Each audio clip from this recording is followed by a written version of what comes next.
Olá, meu nome é Maurício Pietrocola, eu sou um dos autores do livro Física em Contextos. Vou conversar com vocês agora sobre o livro 1, e eu escolhi o capítulo 2, que é um capítulo que deveria ser trabalhado, ou que sugiro que seja trabalhado no primeiro bimestre.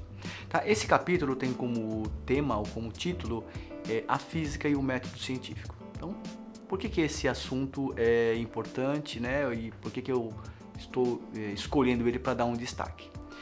Primeiro porque quando a gente fala de conteúdos de física, é inevitável que você fale sobre leis e princípios que foram formulados por cientistas em determinado momento. Então eu já mencionei para vocês que, por exemplo, as leis de Newton são leis muito importantes e muito trabalhadas no primeiro ano e que não é incomum que o aluno vire para nós no meio de uma aula e pergunte: bom, mas como que o Newton chegou nessa lei? Pega a lei fundamental da dinâmica, né? F igual a ma, e o que a gente costuma dizer é que o Newton, por ser um cientista, ele utilizou um método científico, né? Então aí vira quase que um pleonasmo, né? O Newton é cientista, usou um método científico e chegou numa lei. Mas o que é importante dizer é que essa falta de normatização, e aí é uma palavra ruim, né? Mas é a ideia de que não tem uma norma por trás do método científico, é que é a coisa interessante. Ou seja, na verdade o que o cientista tem é um conjunto de princípios que na verdade guiam a produção do conhecimento que ele faz. E que de certa maneira o que é a produção da ciência é um misto entre seguir de certa maneira algumas ideias básicas, alguns princípios básicos que estão na origem do que o cientista faz na prospecção do mundo, né? Na investigação que ele faz sobre o mundo físico, e mais uma certa dose de criatividade, uma certa dose de construção pessoal que ele agrega nesse processo. Ou seja, são duas coisas que meio que juntas produzem o resultado do projeto de pesquisa dele. E que é importantíssimo dizer que, além disso, as propostas do cientista, elas não são validadas só por ele. Elas precisam ser validadas por um coletivo. Então, esse capítulo 2, o que ele propõe? Ele propõe primeiro que a gente entre um pouco nessa discussão, que a gente poderia simplificar dizendo, bom, da onde vêm as leis da física? Da onde vêm os princípios que a física usa para resolver os problemas? E trabalhar de uma maneira que o aluno consiga, de certa maneira, ser um pouquinho participante desse processo. Então, o que a gente procura oferecer nesse capítulo são atividades que vão propor ao aluno realizar experimentos muito simples, que exigem dele produzir medidas e estabelecer o que a gente chama de pequenas leis. São pequenas leis, só que são leis que ele próprio vai produzir.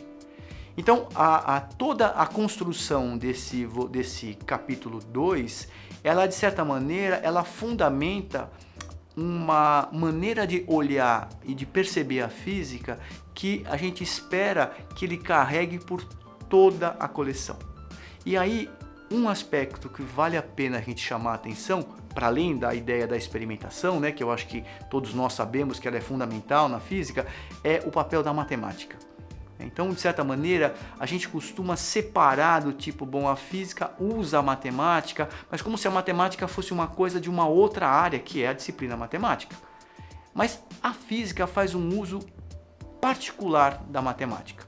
Ou seja, de certa maneira, a grande magia da ciência é que ela conseguiu juntar uma coisa que é bem concreta, que é bem chão, né? Que é bem do domínio dos sentidos, da medida, que é os resultados da experiência, com uma outra coisa que é super abstrata, que é a ideia de número, a ideia de equação, a ideia de função. Ou seja, o que a ciência fez foi basicamente juntar os dados que vêm da experiência, que são bem concretas, com a abstração que vem da matemática.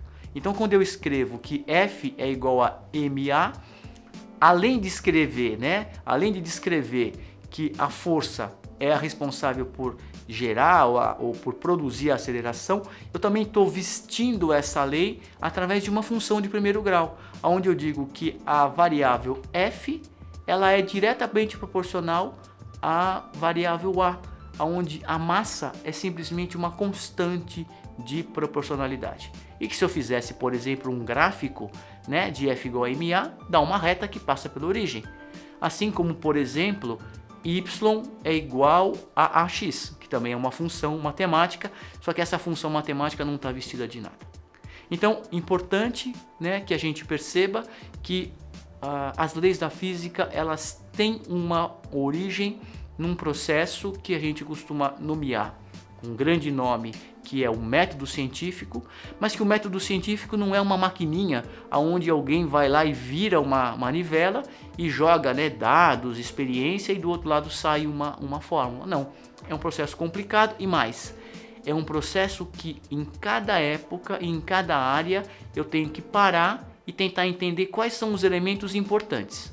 Embora talvez tenha uma base geral que eu acabei de dizer, né? Uma combinação entre experiência e matemática, elas estão sempre as duas envolvidas na produção de leis da física, mas em cada momento eu vou olhar, em cada período histórico eu vou olhar como que esse método, ele de certa maneira permitiu que os físicos, né, que os cientistas, né, que trabalham com a física, eles tenham sido capazes de produzir leis e princípios, muitos deles que são válidos até hoje. Então espero que essa explanação tenha sido útil para vocês e eu espero vocês no próximo vídeo.